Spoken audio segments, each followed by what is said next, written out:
نحمدہ ونصلی ونسلم علی رسولہ الکریم اما بعد فاعوذ باللہ من الشیطان الرجیم بسم اللہ الرحمن الرحیم۔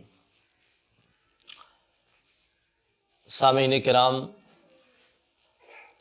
آج میں آپ کو کلمہ طیبہ کی 7 شرطیں بتاؤں گا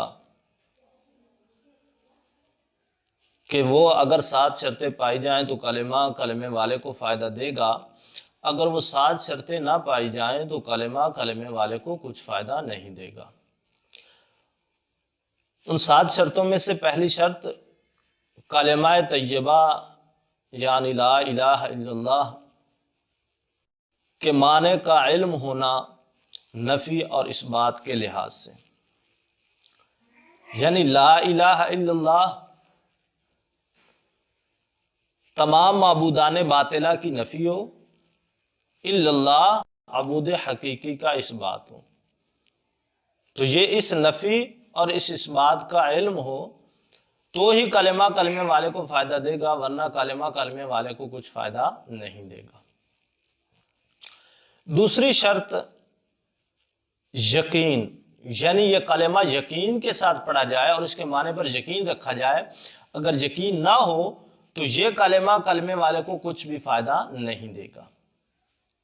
اگر شک پڑ گیا تو ایمان سے خارج، ایمان کے لیے ضروری ہے کہ اس کلمے پر کسی قسم کا شک نہ ہو۔ تیسری شرط اخلاص، یعنی خالص ہو کر اللہ تعالیٰ کے لیے کلمہ پڑھا جائے جو کہ شک سے منافی ہو، جو شک سے پاک ہو، ایسا یقین ہو جو شک کے منافی ہو۔ تو اگر ایسا یقین پایا جائے گا تو یہ کلمہ فائدہ دے گا، ورنہ فائدہ نہیں دے گا۔ تیسری شرط ہے کہ اخلاص ہو، اخلاص کے ساتھ یہ کلمہ پڑھا جائے، یعنی خالص اللہ تعالیٰ کے لیے پڑھا جائے، کسی کو دکھانے کے لیے نہیں۔ اگر اخلاص نہ پایا گیا تو یہ کلمہ کچھ بھی فائدہ نہیں دے گا۔ اور چوتھی شرط ہے صدق،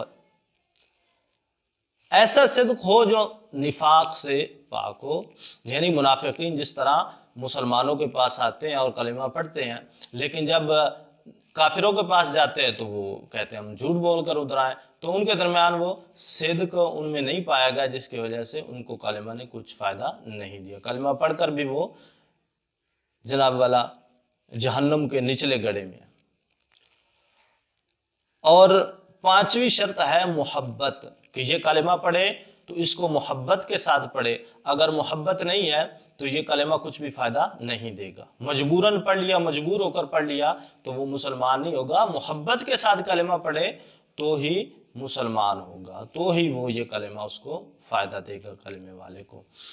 اگلی 6ٹھی شرط ہے انقیاد اور تابع داری، کہ اگر کلمہ پڑھ لیا تو جھک جائے، تابع دار بن جائے تو یہ فائدہ ہے کلمہ پڑھنے کا، ورنہ کلمے کا کوئی فائدہ نہیں۔ یعنی کلمہ کو جو تقاضا ہے کہ اللہ تعالیٰ کے احکام، اللہ تعالیٰ کی عبادت، اللہ تعالیٰ کے حکم کو ماننا، تو یہ کلمے کے مقصد کو پورا کرے انقیاد اور تابع داری کے ساتھ۔ 7ویں شرط ہے ایسی قبولیت ہو جو کہ انکار کے منافی ہو، قبول، دل سے قبول کر کر، یہ نہ ہو کہ زبان سے تو کلمہ پڑھ لیا لیکن دل قبول نہیں کرتا تو بھی یہ کلمے والے کو کچھ فائدہ نہیں دے گا۔ تو سامعین، یہ مختصراً کلمہ کی 7 شرطیں تھیں جو ہر مسلمان کو معلوم ہونا ضروری ہے۔ وما علینا الا البلاغ۔